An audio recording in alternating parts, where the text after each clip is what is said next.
हरे कृष्णा। हम लोग शिव जी के तत्वों के बारे में समझ रहे थे। तो हमने सुना था लास्ट क्लास में कि कैसे शिव जी इम्पॉसिबल टास्क करते हैं और हलाहल विष जो समुद्र मंथन के समय निकला था उसे पान किए तो उनका कंठ नीला हो गया, क्योंकि वह हमेशा कृष्ण नाम राम नाम जपते हैं, इसलिए ब्लूइश हो गया। और भगवान का नाम जहाँ है और भगवान में कोई अंतर नहीं है, तो कंठ में भगवान का नाम है, इस वजह से वो ब्लू हुआ, ना कि विष के प्रभाव से। वो ऐसा नहीं था। तो आगे देखते हैं कि अब आज के डेट में जो हम गंगा माई देख रहे हैं, आज जिसमें लोग स्नान कर रहे हैं, अपने पाप धो रहे हैं, तो ये गंगा माई क्यों आई और कैसे आई? शिव जी की कृपा से आई। वास्तव में जब भगवान वामन आए और अंगूठे ने भेदा ब्रह्मांड को, तो कारण सागर का जो सारा जल है वो भगवान के चरणों को धोता हुआ आ रहा है। तो उसे अपने ब्रह्मा जी ने अपने कमंडलों में धारण किया, क्योंकि भगवान का चरणामृत है, तो हमें भी चाहिए। अब स्वर्ग के जो देवी देवता थे उन्होंने भी चरणामृत को लिया। अब इतना सारा चरणामृत आ रहा है, अब इसे लेकर कौन आ रहा है? भगीरथ जी। लेकिन इसका वेग इतना तेज है कि अगर इसके वेग को कोई संभाले नहीं और अगर सीधे पृथ्वी पर गंगा जी आती हैं तो पृथ्वी के चिथड़े उड़ जाएंगे। मतलब पृथ्वी कहाँ जाएगी कुछ अता पता नहीं रहेगा, मतलब बिन समय प्रलय आ जाएगा, ऐसा समझना चाहिए। लेकिन अब इनको पृथ्वी पर लाएं कैसे? और ये इम्पॉसिबल टास्क अगेन है। तो शिव जी ने कहा कि हाँ ठीक है, मैं करूँगा। पर गंगा जी ने कहा कि मेरा वेग बहुत तेज है, सोच लीजिए शिव जी। तो शिव जी ने कहा हाँ हाँ। तो शिव जी ने कहा हाँ हाँ, आप आइए। अब गंगा माई आई तो शिव जी ने क्या किया कि गंगा जी जैसी आ रही थी, शिव जी ने जटा बना लिया। मतलब शिव जी जब गंगा जी आ रही थी उन पर, तो उन्होंने जटा में बांध लिया। अब सारा का सारा गंगा जी शिव जी के जटा के अंदर, वन ड्रॉप भी बाहर नहीं। अब गंगा जी आ तो गई, वेग संभल तो गया, लेकिन भगीरथ जी के पुस्तों को मतलब उद्धार करना था, वो तो नहीं हुआ ना। उसी के लिए तो आना था।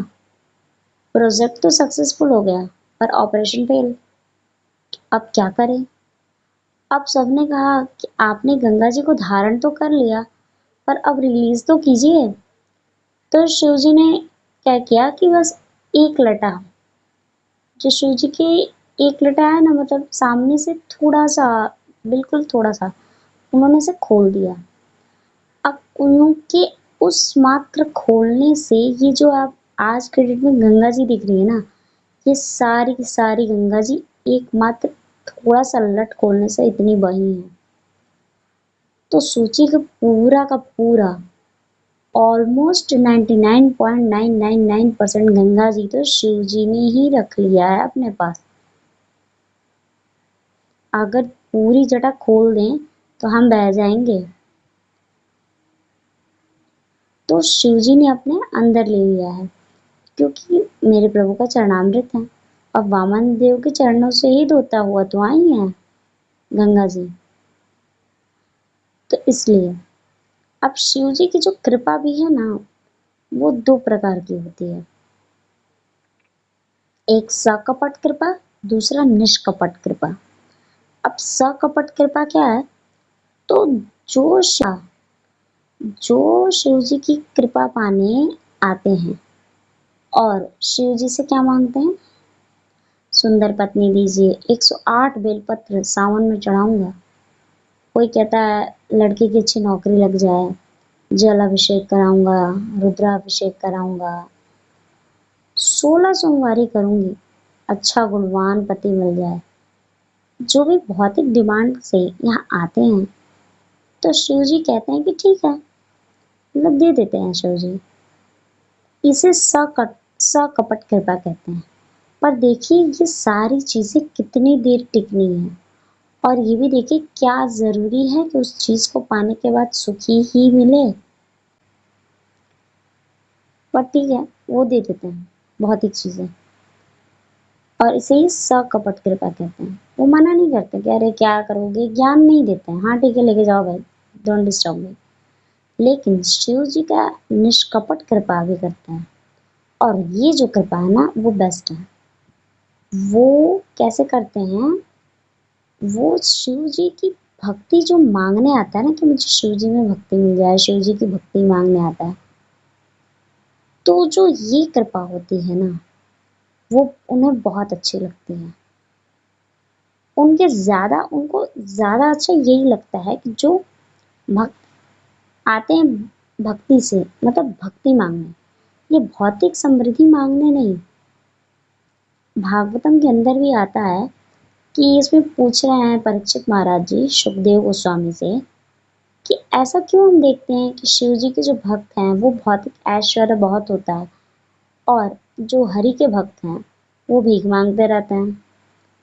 तो इनके क्या आंसर है, तो इनको कहते हैं सुखदेव गोस्वामी कि ऐसा क्यों है।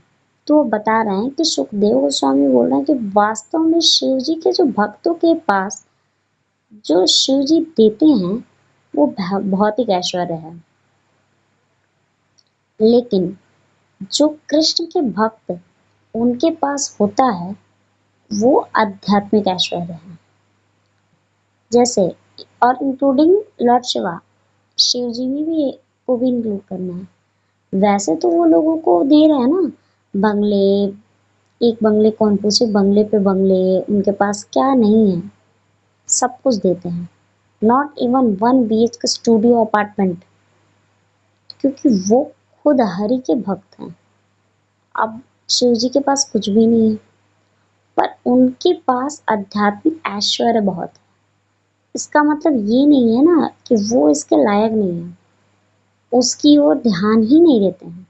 जैसे बड़ी फेमस एक कथा है कि एक समय पार्वती जी ने कहा कि शादी तो हो गई है, 2 बच्चे भी हैं, कार्तिकेय गणेश, अब उनकी भी शादी होने वाली है, अब तो कुछ घर गृहस्थी बांध लो। तो शिव जी भी मान गए कि हाँ ठीक है। तो एक बहुत बढ़िया महल बनवाया कैलाश पर ही, तो बनवाया उन्होंने। तो गृह प्रवेश हुआ, सब ब्राह्मणों को दक्षिणा दी गई, सब कुछ दिया गया, सबको संतुष्ट किया गया, सभी खुश थे कि अब चलो शिव जी भी अपना घर बार बांध रहे हैं। तो सब संतुष्ट थे, ब्राह्मण भी। तो एक जो ब्राह्मण थे जो आखिरी बचे हुए थे, उन्होंने बोला शिव जी क्या आप यहीं रहेंगे। तो शिव जी ने बोला हाँ। तो शिव जी ने कहा कि आप दक्षिणा मांगे अपनी। तो ब्राह्मण ने मांगा कि ये घर दे दीजिए। तो शिव जी ने कहा ठीक है ले लो, शिव जी तो दानी है, वो कुछ नहीं सोचते हैं। हाँ ठीक है ले लो, उन्हें दे दिया। अब पार्वती जी सोचेंगे यार ये तो फिर वही हाल हो गया। तो कैलाश पर ऐसा नहीं है कि कैलाश पर सुख समृद्धि ऐश्वर्य है नहीं, पर वो शिव जी उसे नहीं ग्रहण करते हैं, उसे शिव जी नहीं लेते हैं, उस तो शिव जी उनको वो अट्रैक्ट नहीं कर पाता है, वो वैभव शिव जी को नहीं अट्रैक्ट करता है। तो अब आप ये भी कह सकते हैं तो शिव जी दोबारा नहीं बनवा सकते थे। तो वो क्या है ना कि शिव जी हमारी तरह नहीं है। हम ऐसा करते हैं कि एक बार पिटे तो फिर ट्राई करेंगे, दूसरी बार पिटे तो फिर ट्राई करेंगे। हम ये नहीं सीखेंगे कि ये चीज़ नहीं मिलनी है हमें। पर शिव जी ऐसे नहीं है, शिव जी ये समझ रहे हैं, पार्वती जी ने भी दोबारा नहीं कहा क्योंकि उन्हें भी पता है कि हमारे पति दानी ही है, गृह प्रवेश भी कर देंगे, अंदर भी चले जाएंगे, सब कुछ हो भी जाएगा। अगर कल गए किसी ने कहा कि ये घर दे दो तो शिव जी कहेंगे हाँ ले लो। तो वो हमारी तरह नहीं है ना कि बार बार हम लोग ठोकर खाएंगे और फिर सेम गलतियां करेंगे। तो ये नहीं सोचना चाहिए कि अगेन क्यों नहीं बनवा रही, ऐसा नहीं है। उनके पास ज्ञान नहीं है, कैलाश धाम में सब कुछ है, फिर भी उनको भाता बरगद का पेड़ ही है। इसमें एक आता है जो कि सुंदर श्लोक आता है, सुभाषी रत्नाकर ने लिखा है कि स्वयं महेशा सशुरो नगेशा सखा धनेशा तनयो सुतो गणेश। वे स्वयं महेश हैं, मतलब शिव जी, और जिनके ससुर जो हैं वो पर्वतों के राजा हिमालय हैं। उनके मित्र जो हैं, हाँ मित्र हैं, वो कुबेर हैं। शिव जी के मित्र कुबेर हैं और उनके जो पुत्र हैं वो गणेश हैं। तथापि भिक्षाटन मेव शंभो, लेकिन फिर भी क्या कर रहे हैं, वो भिक्षा मांग रहे हैं। बलियसी केवलम ईश्वर इच्छा, लेकिन ऐसा क्यों कर रहे हैं, ईश्वर की इच्छा है, उनकी खुद कोई इच्छा नहीं है। हालांकि वो सबको देते हैं, मतलब सक्षम है, लेकिन खुद क्या करते हैं, भिक्षा मांगते हैं। ये भी कह सकते हैं कि भिक्षा कब मांगा उन्होंने। अब कह सकते हैं कि कब मांगा गया है भिक्षा।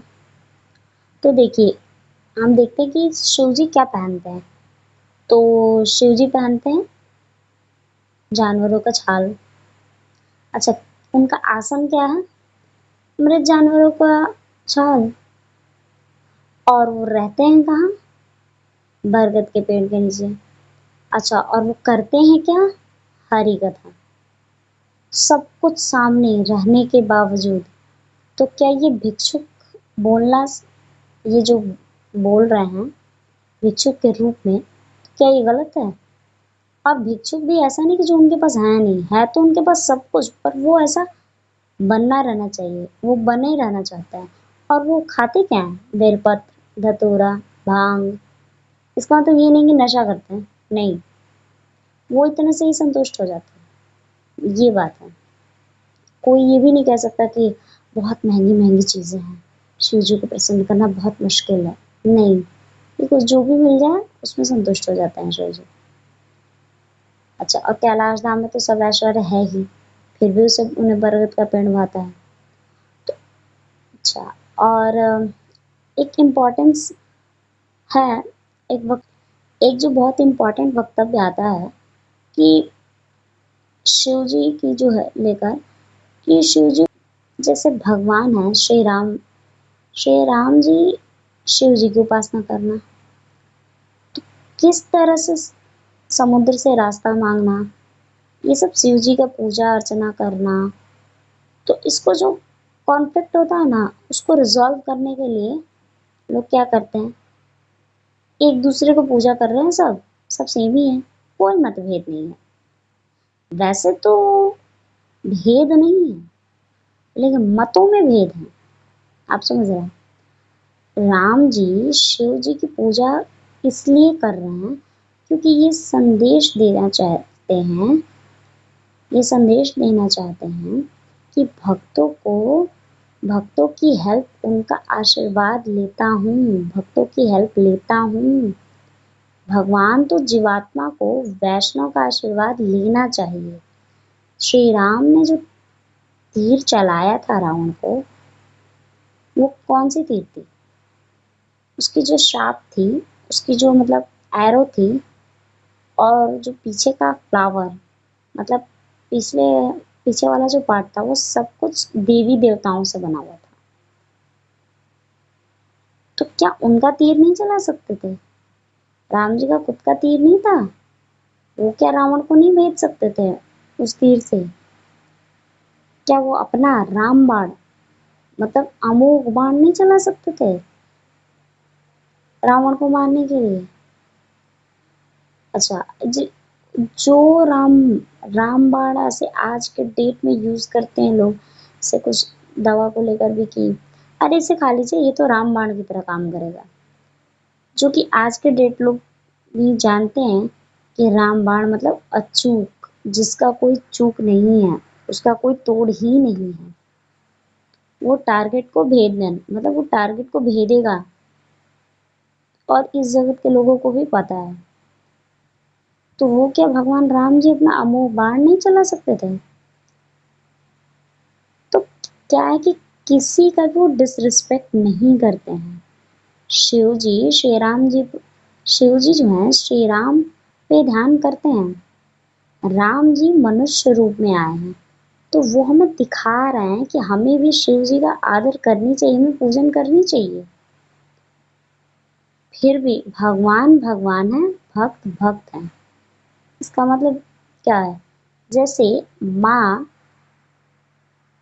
अपने बच्चे को शरबत खिला रही है, तो फिर बेबी ने भी चाहा कि भाई वो भी खिलाए। तो बच्चा सोचता है कि हम खिलाएं। तो अब क्या किया, बच्चे ने भी कटोरी में हाथ मारा और फिर मम्मा ने कहा उसको कि "अ, फिर ठीक है, तो मुझे भी खिलाओ"। तो उसने फिर अपनी मम्मी को खिलाया, तो मम्मा भी हैप्पी हो गई, अरे वाह मुझे खिलाया, बहुत टेस्टी। अब आप ये बताइए, क्या बच्चा अपनी माँ को खाना खिला रहा है या माँ अपने बच्चे को खाना खिला रही है? तो मूल रूप से तो माँ ही अपने बच्चे को खाना खिला रही है ना। अगर हमने देख लिया कि बच्चा माँ को खिला रहा है, तो हम ये नहीं कहेंगे कि वो क्या कर रहे हैं काम, क्योंकि वो उनका बेटा उनको खाना खिला रहा है। कितना बेटा? 3 साल का। ठीक है, वैसे मैं यहाँ पे एज नहीं बोल रही हूँ, मेरा वो कहने का मतलब ये था, एक उदाहरण था कि अगर माँ बच्चे को खिला रही है या बच्चा माँ को खिला रहा है, दोनों सेम बात नहीं है, दोनों सेम नहीं है। तो माँ माँ रहेगी, बच्चा बच्चा ही रहेगा। उसी तरह से कि शिव जी ध्यान करते हैं श्री राम पर राम जी शिव जी की पूजा कर रहे हैं, ये हमें दिखाने के लिए हमें भी करनी चाहिए पूजा, हमें भी उनकी आदर करना चाहिए, हमें भी उनसे आशीर्वाद लेना चाहिए, ऐसे डिसरिस्पेक्ट नहीं करना चाहिए। और हमने लास्ट क्लास में सुना भी था कि कोई शिव जी नहीं बन सकता, कोई नहीं। अच्छा, भगवान भक्तों को पूज रहे हैं, इसका मतलब क्या? वो देखिए, जैसे कि अभी मैंने बोला कि अगर भगवान भक्तों को पूज रहे हैं, इसका मतलब ये नहीं कि वो भगवान बन गए।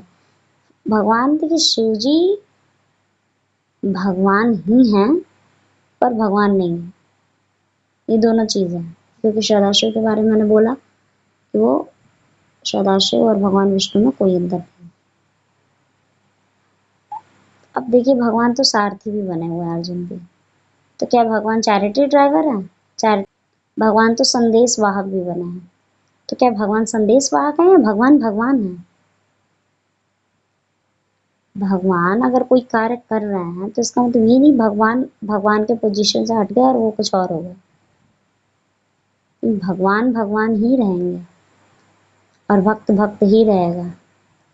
अब भगवान कृष्ण तो बाल रूप में जब थे, तो वो नंद महाराज का खड़ाऊ अपने सर पे रख के लाए थे, तो क्या हो गया? भगवान तो तब भी भगवान ही रहेंगे ना। इसीलिए शिव जी ऐसे बहुत कार्य करते हैं जिससे ये युद्ध हो, और शिव जी ने कभी नहीं बोला कि मैं भगवान हूँ। जैसे कि एक बार हो गया था ऐसा कि कौन सर्वश्रेष्ठ है, परम भगवान कौन है, ये कथा रामायण में आती है। तो सबने कहा कि ठीक है, दोनों को युद्ध करा देते हैं तो पता चल जाएगा। अब शिव जी और भगवान विष्णु का, तो शिव जी की तो विश्वकर्मा ने सेम धनुष बनाया, उनको बुलवाने पर सेम धनुष बनवाया गया और युद्ध स्टार्ट हुआ। तो विष्णु जी ने शिव जी के सभी धनुष को काट दिए। अब उसके बाद नारायण अस्त्र चला, तो अब शिव जी के आगे पीछे नारायण अस्त्र, मतलब शिव जी आगे पीछे नारायण अस्त्र। अब शिव जी जानबूझकर उन स्थानों पर गए जहाँ पर लोग मानते थे कि शिव जी परम भगवान हैं। तो सबने देखा कि शिव जी आगे नारायण अस्त्र पीछे, शिव जी आगे नारायण अस्त्र पीछे। जब सब जगह भ्रमण कर लिया, तब शिव जी ने नारायण अस्त्र को प्रणाम कर दिया। क्या शिव जी को पता नहीं था कि नारायण अस्त्र के आगे प्रणाम कर दो तो शांत हो जाता है? तो उन्हें पता था। नारायण अस्त्र जब शांत हो गया, पर शिव जी अपना धनुष छोड़ दिए और छोड़कर भागे थे। तो भागे थे, तो जब छोड़ा था तो गिरा था कहाँ? मिथिला में। वो जो बड़ा था, जो धनुष इतना बड़ा था, तो उनको उठाने में 300 से ज़्यादा क्षत्रिय लगते थे। और वो आज के क्षत्रिय नहीं थे, कलयुगी क्षत्रिय नहीं थे कि वो नाम के क्षत्रिय हों, नहीं। वो एक तो नाम के भी क्षत्रिय नहीं थे, ओरिजिनल क्षत्रिय थे। और क्षत्रियों का गुण था उनमें, बल थे। और उसको राजा जनक पूजा स्थल पर अपने लेकर गए, मतलब वहां पर लेकर रखवाए। और वो रोज उनकी धूप आदि बत्ती करते थे, रोज पूजन करते थे। और ये जो 5,000 से ज्यादा लोग हैं, जो त्रेता युग के जो क्षत्रिय थे, वो अगर आज के डेट में 5,000 से भी ज्यादा क्षत्रिय बोलूं तो भी कम है। इतने शक्तिशाली थे वो। और वो राजा रोज पूजन अर्चन करते थे, राजा जनक। अब ये किस चीज का प्रतीक है? देखिए, शिव जी जो हैं अपने इष्ट नारायण को सब कुछ मानते हैं। उस धनुष को सीता जी फूल तोड़ने के लिए यूज करती थी। और एक बार उन्होंने यूज किया था कि बहुत फूल ऊपर था, तो उनकी सखियों ने बोला कि सीता, तुम्हारे पास ऐसी कोई छड़ी है क्या जिससे ये लता थोड़ी नीचे हो जाए? तो शिव जी ने, सॉरी, तो सीता जी ने बोला, छड़ी?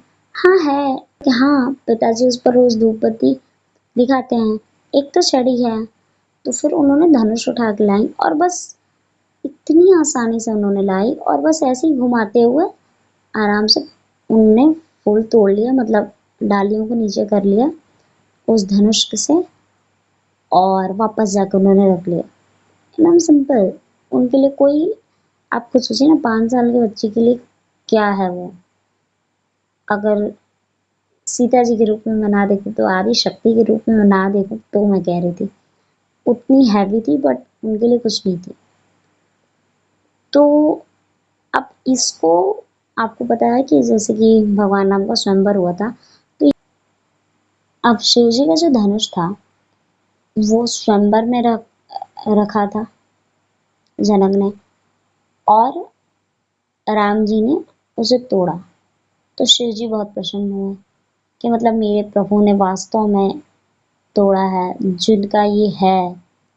अब अब ये क्या है ना, कि ये जो संकर्षण पे ध्यान करते हैं, जो ये शिव जी हैं वो संकर्षण पे ध्यान करते हैं। उनके गले में जो है भी ना, वो भी संकर्षण ही है। ठीक है। संकर्षण अब क्या है? डिस्ट्रॉयड है। Sankarshan is destroyed of false ego. वो फॉल्स ईगो को, मिथ्या अहंकार को डिस्ट्रॉय करते हैं। किसी को अपना अगर मिथ्या अहंकार तोड़ना है तो उसको हरि के पास जाना चाहिए। अहंकार रिप्रेजेंट बाय द धनुष। अब धनुष को कोई नहीं उठा पाया, इवन रावण तक नहीं, क्योंकि कोई भी इंसान इस जगत में अपने अहंकार को नहीं उठा सकता। और तो इस जगत में कोई अहंकार को नहीं उठा सकता, अपने अहंकार को। सब उसको कवर ही करने में लगे रहते हैं, अहंकार की सब सेवा ही करते हैं, कोई उसको उठा नहीं पाता है। अच्छा, ये शिव जी को बहुत प्रसन्न हुई कि भगवान धनुष तोड़े। अहंकार की बात जो मैंने बोली, ये शिव जी पे नहीं है, उनमें अहंकार नहीं है। शिव जी की खुश हुए धनुष टूटने पर कि मेरे प्रभु ने तोड़ा, तो वो कारण बना विवाह का, कि सीता माता के साथ बहुत खुशी हुई, कि विवाह का कारण बना धनुष का टूटना। अब शिव जी ने रावण को कोचिंग भी दिया था एक्चुअली। अब रावण ने बोल रखा था कि कभी भी अगर रुद्र वीणा बजाऊंगा तो आ जाइएगा आप हेल्प करने। तो शिव जी ने बोला ठीक है। तो अब रुद्र वीणा बजाने पर आ जाएंगे। तो शिव जी ने, मतलब जब रावण ने बजाया तो शिव जी आए। जब राम जी के साथ युद्ध हो रहा था तो उसने बजाया था वीणा। तो रावण ने कहा, आप ना मेरी तरफ से युद्ध करिए राम से। तो बोले कि मैंने कहा था तुम्हारी हेल्प करूंगा। तो हाँ, आपने वचन दिया था कि आप मेरी हेल्प करेंगे। हाँ, मैं हेल्प करूंगा, अभी भी करूंगा। ठीक है तो युद्ध कीजिए। तो बोला उन्होंने नहीं, मेरी हेल्प है कि तुम राम जी से युद्ध छोड़ दो और सीता जी को उनको सौंप दो, अभी भी कुछ बिगड़ा नहीं है, तुम्हारा जीवन बच जाएगा।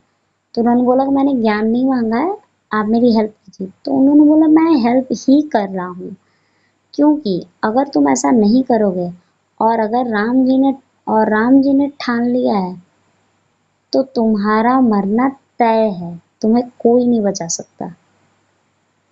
तो रावण शिव जी के सिखाने पर भी वो नहीं माना, तो अंततः उसका यही हाल हुआ। अब लास्ट में कंक्लूड कर रही हूँ कि शिव जी को प्रसन्न करना है तो हरि नाम जप, हरे कृष्ण महामंत्र का जप, हरि स्मरण, हरि भक्ति काफी है। उससे शिव जी और सभी देवी देवता मतलब पूजा हो जाती है उनकी। जो भगवान शिव राम नाम पर ध्यान करते हैं, पार्वती जी के साथ में बैठ के स्वयं महामाया को बैठा करके अपने पास हरि कथा करते हैं, तो कैलाश धाम में नॉन स्टॉप मूवी, और उसको सुनता कौन है? नारद जी आदि ऋषि सुनते हैं, तो वो कैसे प्रसन्न होंगे? अभी भी बोलना होगा, शिव जी प्रसन्न ही होते हैं हरि से, हरि भक्ति से। और ऐसा नहीं है कि हमें शिव जी को प्रसन्न करने के लिए कुछ अलग से करना पड़ता, नहीं। हमें शिव जी को प्रसन्न करने के लिए हमें कुछ और नहीं करना पड़ता, हम जो कर रहे हैं भक्ति वही करनी पड़ती है, और शिव जी उससे बहुत प्रसन्न होते हैं। हमें यहाँ से पता चलता है कि शिव जी बहुत प्रसन्न होंगे। ओके, हरे कृष्णा।